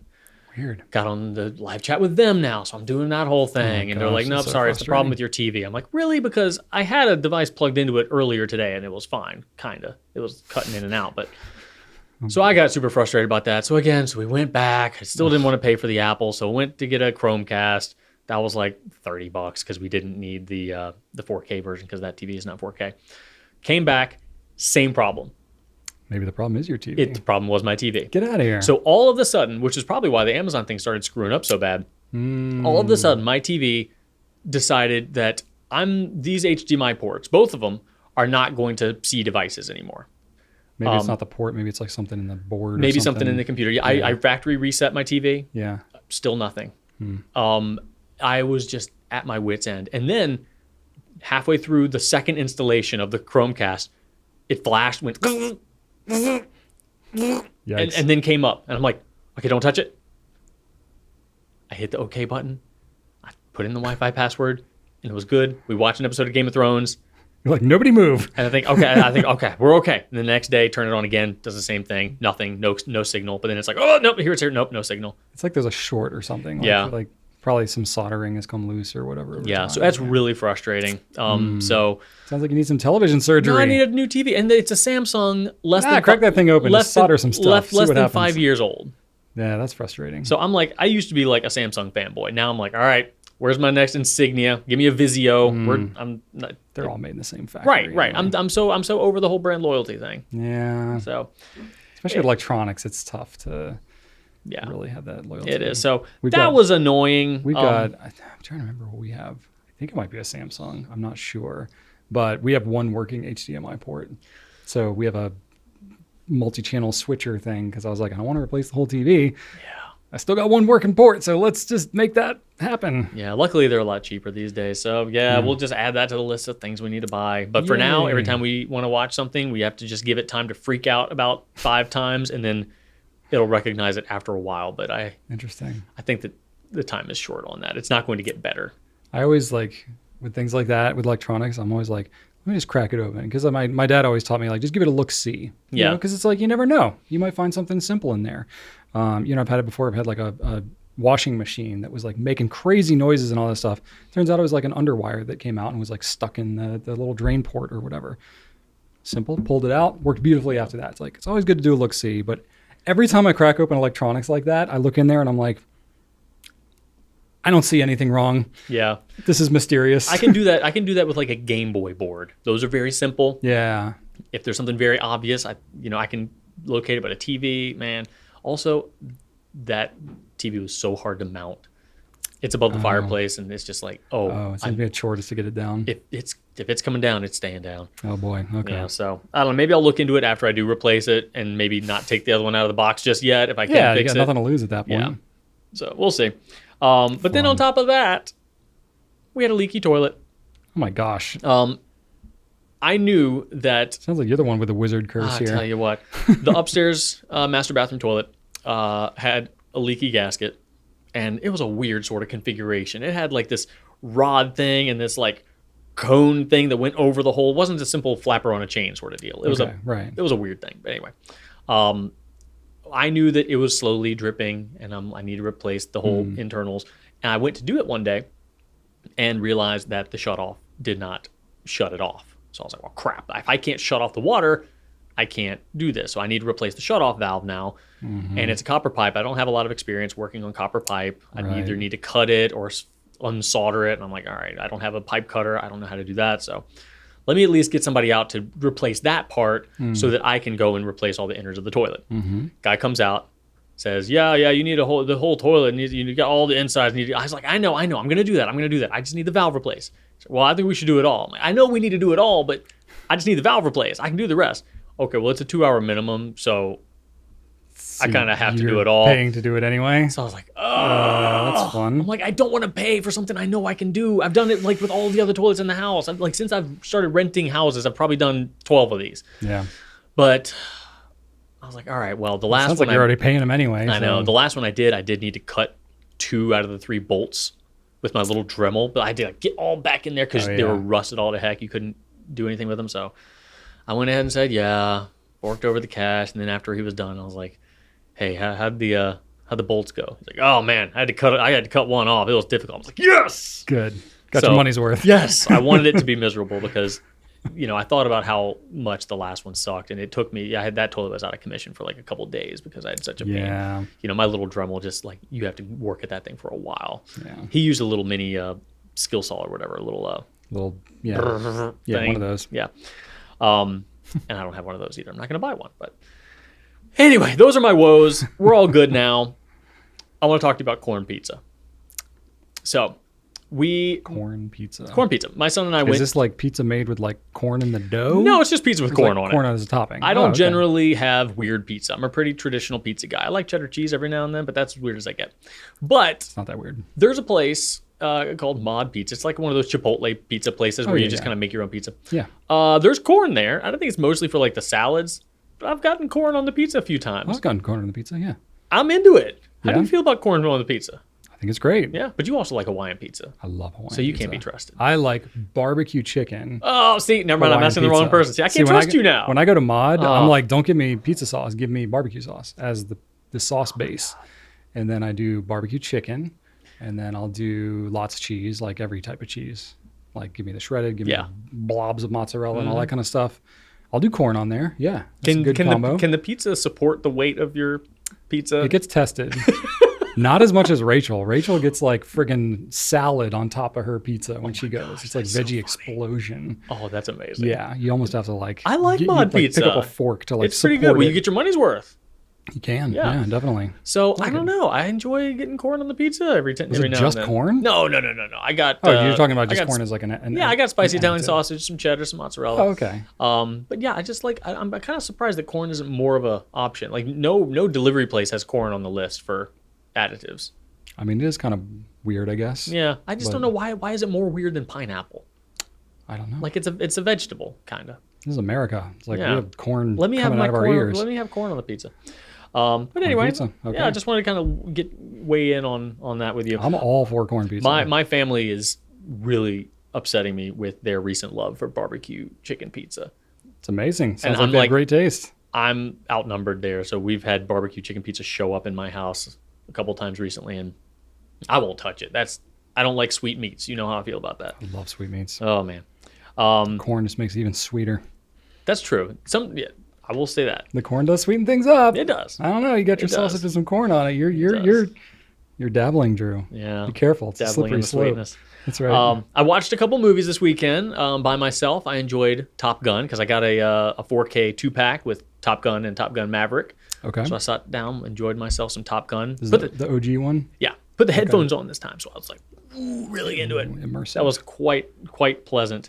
Still cried when Goose died. Didn't think I was going to do that. Didn't like cry, but there was a single tear. There were feelings being felt. Yeah. It's so sad. It's still sad. Spoiler alert. I've seen that movie probably. Oh yeah, right. Sorry. It's only been 40 years.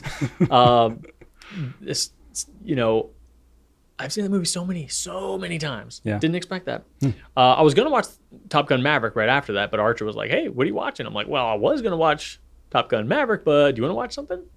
And he's like, yeah, let's watch Paddington 2. And I'm like, oh, I'm always down for Paddington 2. Yeah. But then we loaded it up and saw that Bad Guys was there. And he changed his mind. He wanted to watch Bad Guys. So I was like, oh, okay, cool. We'll watch Bad Guys. Bad Guys. Okay. Yeah, it's got a pretty good, What is that? pretty good voice cast. It's based off of a book, several volumes. I think it's a comic, but black and white, sort of like, paperback, small, not like a big graphic novel, but it's about like, you've got your wolf, your snake, your shark, animals that are generally considered to be scary animals, and they're all kind of like heist sort of guys, but then they all kind of like wonder like, oh, well, do we want to be bad? I don't know. Maybe that's not the path for us. So it's about just a team of, kind of stereotypically bad animals, but they have a little adventure, and the animation's really cool. Good voice cast. You got Sam Rockwell being the main guy, and a couple other pretty solid voice actors. Craig, who's Office from Daryl from The Office. What's his name? Craig. Is it Ferguson? Craig. Is it? I thought Ferguson, but now I'm saying it doesn't sound right. Craig Ferguson is definitely somebody. Yeah. Okay. Well, anyway, he's there. Zazie Beetz is there. But anyway, it's pretty solid. So Craig Ferguson is a different actor. Yeah. That's him. That is not Daryl from The Office. Craig Robinson. Craig Robinson. Okay. I was with you there. Ferguson was what popped into my head, but I'm like, wait, no, that doesn't sound right. Okay. Different actor. Craig Robinson. Old white guy. Yeah. I think he was like a late night host or something. He's Scottish. Yes. Okay. Cool. And then went over to a friend's house on Sunday for family dinner. Hadn't seen them in a while. They rearranged their living room and their kitchen, and it upset me. But other than that, it was delightful. And then we're still working on some Halloween stuff. I got in my big white boots and some foam so I can start cutting some foam for helmets and armor and stuff like that. Nice. Okay. So I've got my space boots. Shannon's got her space boots. We're going to be just kind of like a retro, mid-century space ranger type people. I'm going to maybe build a jetpack or two. We'll see. Oh, sweet. And then what I'm most excited about is that on Friday, which is going to be when people listen to this sometimes, I'm going to have an electrician come out and finally run power to my walls for my light-up movie poster frames, which I've been saving up for a while. Nice. Finally pulling the trigger on that, and I can finally have what I've dreamt of since I got my first movie poster on my wall, like an actual like movie theater look with the backlit movie posters. I'm so very excited about that. That has just been a dream of mine. So very, very excited about that nerdy addition to my media room. And that's it. So be happy for me. I mean, that's more exciting than plumbing stuff. Yes. That's the light at the end of my woe tunnel. There you go. Nice mixed bag you've had there. Quite a mixed bag. Such is life. Yes. I had a very eventful past week. My in-laws, my sister-in-law and her family were here, Rachel's sister. They were here with their kids and, basically kind of stayed with us for the week. Made for a very busy week. But we ended up taking a couple of days off to make time for them. And that was pretty cool. Did a little workshop time. My brother-in-law wanted to get a little like wooden stand like for his phone, so he wanted like a low profile kind of thing. So we picked out some wood, some nice walnut, and so made him a little stand for his phone so he can keep it at his desk. So we made that together, which was pretty cool. Unfortunately, I didn't take any pictures of it, so I won't be able to show you what it looks like, but use your imagination. We went to the pool, which was nice because we thought that last weekend with the Code Brown that we had was going to be the last pool experience. That's right. But this time we had no Code Brown. Excellent. It was full enjoyment, had by all. So that was pretty fun. And then, so my sister-in-law knew some other folks that we have recently become friends with. Turns out they know each other. So they have 4 kids. So we had them over while Rachel's sister was in town. So we had 14 people over at our house on Thursday night last week. It was eventful.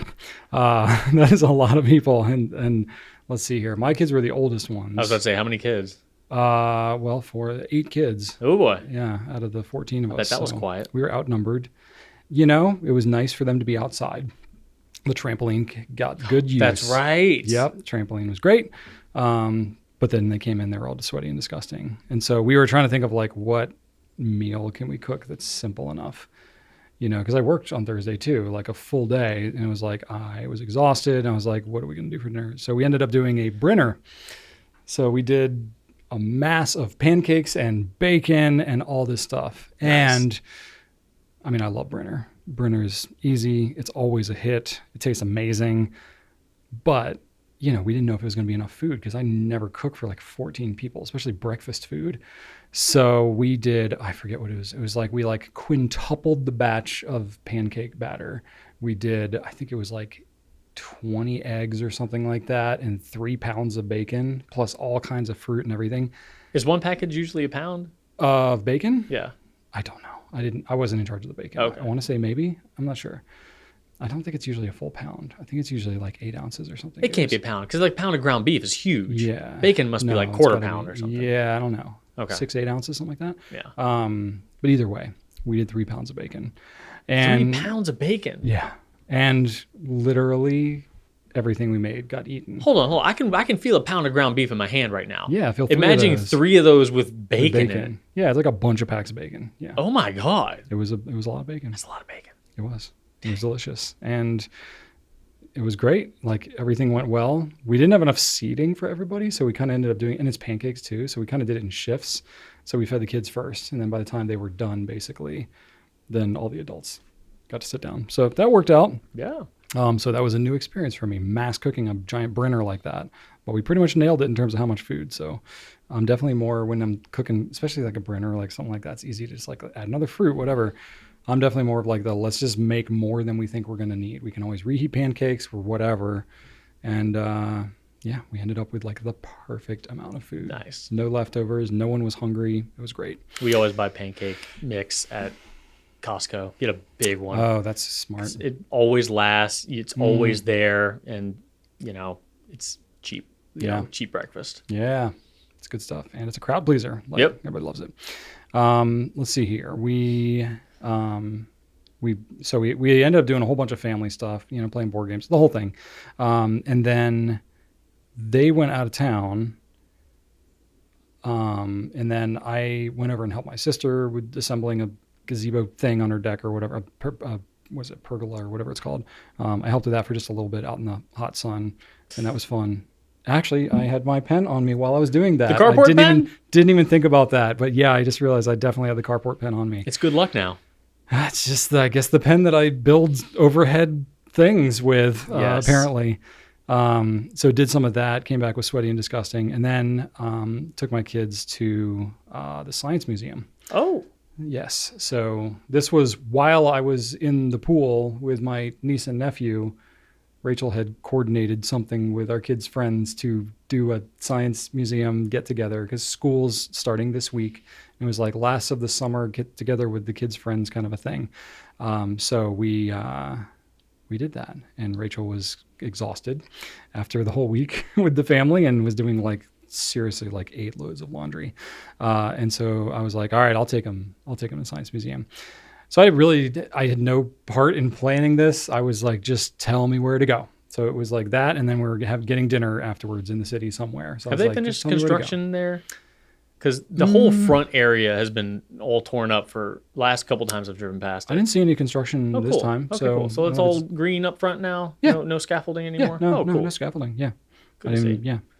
They've got a parking deck now, too. They do. Yeah, that's nice. Which was nice. Yeah. And parking's free, too. So, but what was really interesting about that, I mean, the kids had a good time, but my kids are older now and they, are more responsible and they were with their friends. So it was like, we just kind of went there and it was like, all right, they ran off and did their thing. And you're like, I guess I'm just talking to the other parents now because you just go and fight the air hockey robot for an hour or two. I didn't do the air hockey robot. No, I didn't do a lot of the things myself, but I was just available. There were a bunch of kids. So, that was fun and interesting. We have my kids have a really solid group of friends. So we're getting to know the parents more and that kind of stuff. That's cool. So we're catching up with everybody about, guys talking about their meat smoking and wood flooring projects and, all that kind of stuff. So yeah, that was fun. But they did have, I forget what the exhibit was called, but it was some sort of body exhibit or whatever. So, was funny because we rolled up. I had no idea what was happening, this whole thing. I just knew I had to take the kids there. So we roll up and they have this huge banner in the front of the thing that has like, a human body, but it's all like the muscles and nerves and stuff like that. And the kids were like, yeah, that's kind of weird. And I was like, yeah, it is. Oh, well, I didn't know that was like part of what we were going there to go see. So, I go there and the other parents are like, oh yeah, do this thing. And then the body exhibit, we're going at 2:30. And I was like, okay, what is that? So I get there and the whole exhibit, it's literally like people who have like donated their bodies to science. And I think they call them like plasticized or something like that. But it's like real human bodies and dogs and other things like that. And I didn't see any dogs when I did. Yeah, there was a dog there, and so it was I saw the bodies exhibit. It was really fascinating early on. This was like 2019. I saw it in Vegas. Okay, yeah, they like travel around and have a couple of those things, but not 2009. I meant to say. Okay, I didn't know that they were actual bodies. Oh yeah. So I went in there and I was like, oh, that's kind of interesting, and then I read some of the plaques and I was like, oh yeah, this is really interesting. They got names. They do, and so it was very interesting. Mm-hmm. But I was going through the thing and then, I'm like halfway through the exhibit or whatever. And I'm trying to like help watch the other kids and stuff like that. And, Ellie texts me and she's like, are you going to be done soon? Are you going to be done with the trauma exhibit is what she called it. Cause she was, kind of weirded out. Cause it was like, it was. If you're not ready for it, I could see how it would be. Yeah. None of us knew that jarring. It was happening. Yeah. And I was like, I was really fascinated by it, but my kids they're not like squeamish, but they're also not like all about that. Right. And also as we did that, I was like, I'm really glad I'm the one that took the kids because Rachel does not like doing this stuff. Like she took a sick day at school when they were dissecting a worm because she like was too squeamish. So she would not have been all about that exhibit. So I was like, okay, I was the right one to be there for that. That was pretty fun. And then they just ran around and did other stuff and had some kid fun. And then let's see here, what else are we doing? So also getting back into the school mode, got some like yard sale donation type things that are kicking up because of course you got to start that right as school starts because people don't have enough to do. Oh, like at the school donation stuff? No, not through the school. It's just like through a couple churches in the area. Like, they're doing like, you just donate your stuff and then everybody else can buy it and whatever. It doesn't, they give it to Goodwill or whatever kind of thing. So it's like a community sort of driven thing, but it's like always in like September when school's about to start. So, Rachel and I are like, wow, we have a bunch of crap. Why not? Let's like pull out our like side attic closet thing and just organize all that stuff. So we ended up doing that kind of throughout the weekend as well. And I was just like, awesome. So I bet that wasn't hot in there at all. Well, it's like we have like a big dormer in our bedroom, and then it's got like, it's like a very slanted kind of a thing. We have one that's unfinished, and which has like Christmas decorations and stuff. And then we have one that's finished. So it was the finished one that we were working on. Oh, okay. So it was like not temperature controlled per se, but it was not like an attic per se. So that's what we were working on. But yeah, we pulled everything out, and it was good. It was cathartic, but also like some of the stuff in there, I was like very just like, wow, okay, we've had this stuff forever and moved it and never touched it. Let's get rid of this stuff. But I did find a bunch of stuff from my childhood, which was interesting. I found like all my old micro machines from back in the day. I found some old like Hot Wheels and stuff like that. And I was like kind of a car nut as a kid. Yeah. So like all my Hot Wheels and micro machines stuff are all like actual cars. Are they still in the package? I do have some that are in the package. I don't know where those are. Those might be in the other one. I don't know why I have those ones in the finished attic and the other ones in the unfinished, whatever. I remember one time I went to like a store that had like resold, old stuff. It was like a trading post type of a thing. And I went there one time, I was like 9 or something. And I saw like, the Hot Wheels, older Hot Wheels were like $6 or something like that. And I was like, I should buy a bunch of those and keep them in the package and then I'll be rich one day. Not thinking that like, oh, it's basically just inflation that's happened over time. So I have like a couple hundred, Hot Wheels in the car or in the boxes somewhere. A couple hundred? Probably, yeah. Because it was like anytime that I bought one, I mean, they were like $1 or something like that back in the day. But like anytime I would buy one, I would buy a duplicate and then keep it in the packaging. So I had that somewhere. Wow. I'm not going to donate that. But it's all like McLaren F1 and the Ferrari F50 and the Viper Some of GTS. them might be worth something. You never know. They might. It's probably most of them are probably not, but you might one. I don't know. These days, it's like we're hitting the age where nostalgia is becoming profitable. So I probably have some stuff laying around that is kind of interesting. So I don't know, it's just interesting to find some old toys from like way back in the day. And of course, finding like old pictures and all that stuff. So we went down memory lane, but it was also like, this is taking forever. We got to move it along. So we did that. School starting, we're doing the driving routine. We have kids in 2 different schools now. So that is an experience. So we're living in that.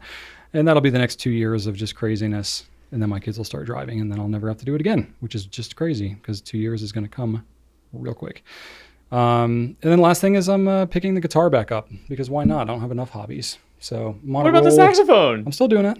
Oh, still doing saxophone. Oh gosh. Okay. Yeah. But had more opportunities like at our church and stuff like that to maybe play some guitar. There's some needs there. And I'm like, well, now that I've got the ball rolling again on the music front, I'm like, I'm already like kind of in the zone with the music, but I just need to build the calluses back up. I have a bass as well, so I might do that some. But you're focusing on just the guitar. Well, the bass is like a lot easier. So that I played a lot more. So that I don't have to relearn quite as much.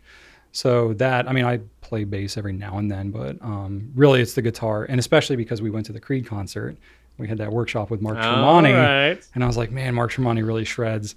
So, we have Rachel's old acoustic electric. So it's like, we already have the guitar. So this is not like I need to practice 100 hours. It was kind of like, well, I can literally just pick it up and practice. Though there was this whole saga.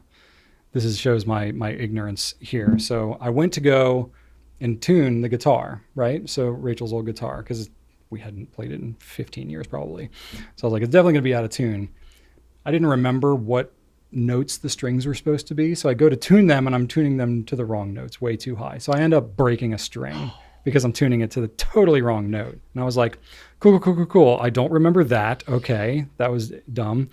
So then I go and I order some new strings, get them in. And as I go to replace the strings, the bridge pin that holds the bottom of the string in, I break one of those.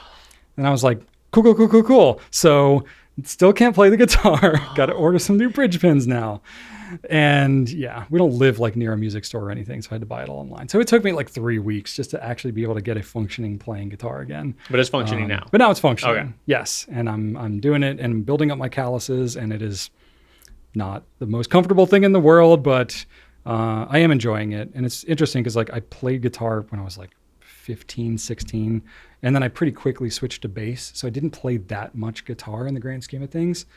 But now like relearning it again, I'm like, oh, I understand all this so much easier and faster than I did back in the day. Wow. Because I'd never played a stringed instrument. I'd only played like clarinet and stuff like that at that point in my life. But now I'm picking it up and I've played all this other stuff. And I'm like, oh, I know more songs. So it's like, yeah, this is actually not all that hard. So trying the guitar thing. Plus, saxophone is kind of like a whole thing. It's got a reed. You got to wet the reed. You spit in it. You got to clean it out. It's a lot more involved. You can't just like, oh, let me pick up and play for 5 minutes. Especially with the Barry sax, it like takes me like 5 minutes just to like strap into the harness. It's louder and get ready. too.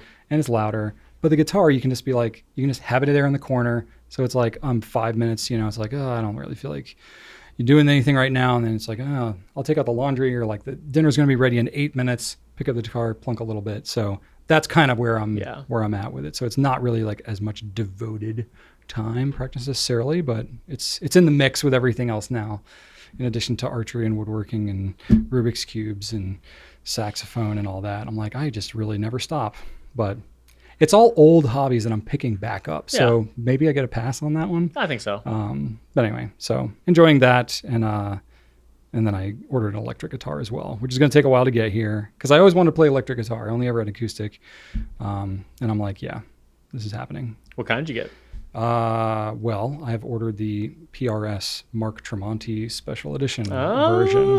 It's like the intro level thing. It's not like super fancy, but it's a decent electric guitar. Nice. But it's like back ordered. It's probably not going to get here till October. So I'll be patient. I got plenty of time to practice on the acoustic, but I am excited for that. That's cool. And I'm like, why didn't I do this earlier when I could have like brought it to the workshop and had him sign it? But it was going to the workshop that like sparked all that again. Yeah. So anyway, we'll see. We'll see what happens with that. But I'm enjoying the music thing. So that's my latest adventure. That's very cool. Yeah, thank you. It's fun. Oh, also the other thing I found in our attic is I found my uncle's old accordion, full-size accordion. So I pulled that thing out and I started playing it for like 3 seconds and Rachel was like, nope. Oh, it's She's beautiful. like, you don't need to play everything, Brian. She literally was like, we don't need every musical instrument. And I was like, I kind of want everything. So I don't know what we're going to do with that. Rachel's not all about it. So we'll see. If I could snap a finger I can and never play really any play. instrument, it would probably be, a violin first, but accordion would be close second. A close second. Only because I think there are way more applications for you to get hired as a violinist, not as an accordion. But I want to play the accordion. I mean, That would be fun. Weird Al is basically the one who puts the accordion on the map in my book. Yes. But anyway, we'll see. But I at least pulled it out and played with it. It needs to be repaired and stuff anyway, so it's not in great shape. Yeah. But anyway, those are my adventures. That's Those what I've are been up some to. adventures. Busy last week. Those are definitely some adventures. That's right. This will be a short Pencast this week. Shorter. Yeah, I guess so. Yeah, sorry, I guess. Not 2.5 hours like normal. But we kind of it's all skipped good. question 5. We did. We kind of combined it a Yeah. little bit. And we were kind of quick on that. But anyway, that's how it goes sometimes.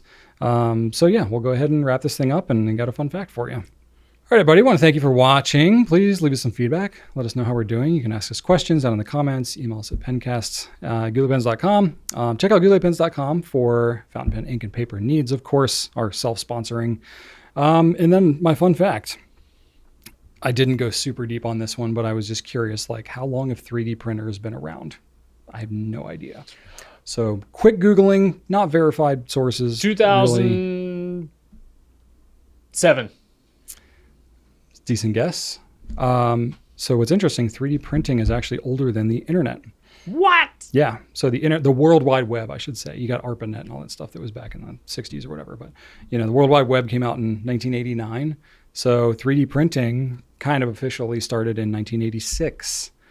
So Chuck Hull of 3D Systems in 1986 created the first working prototype at some kind of show or fair or whatever the heck it was. And that's really kind of what kicked off the 3D printing Wow. thing. So it's it's been around for a minute. That is surprising. Yeah. So anyway, go research more about that if you're interested. That's all I have for the fun fact. But it's definitely a little more established than what I had kind of realized. 'Cause Yeah. 3D printing hadn't gotten on my radar until maybe 8 years ago. Yeah. Something like that. But It's after 2010. yeah. Huh. But there's a lot going on out there that we just don't know is happening. How eager would you be to try 3D printed meat? Not super interested. No. No. I'm very interested. Yeah. Absolutely. If I could have even a halfway similar meat experience without knowing an animal died for it, I would be all about it. Okay. I got you. Even if it's So it's not for the technology's sake. It's no. I mean, what about Impossible meat and stuff like that? I mean, it's not really meat. It's but usually burgers are usually okay. Hot Yeah. dogs, they cannot get hot dogs right. Yeah. I have never had. We've tried, and ground beef is also kind of iffy. Some of Yeah. it's okay if it's heavily flavored, like taco beef. You can kind of get away kinda with it. mask it a little bit. Yeah, but it still doesn't taste right. Burgers are kind of the only thing that I've had that I've been like, yep, this is as good. It's different, but good. As good. Yeah. But no, vegetarian hot dogs just I know, and I so want a hot dog that isn't going to take years off my life. Because I love a hot dog, but yeah. So 3D print me a hot dog that's just made of air. All about it, man. I don't know what it's made out of, but I'd be all about some 3D printed meat. Probably more than air. Yeah. Yeah. I don't know how that works. Because I remember like lab created meat. I'm all down for that too. Give me the lab grown meat. Give me the 3D printed meat. Give me all. Those are different, right? Yeah. They're how does the 3D printing thing work? I don't know. Is that not meat? Is it just meat that's being printed? I don't know. I don't know. Or is it something that's not meat, but it makes it seem like meat because it's printed? I have no idea. Mystery. Interesting. Well, there you go.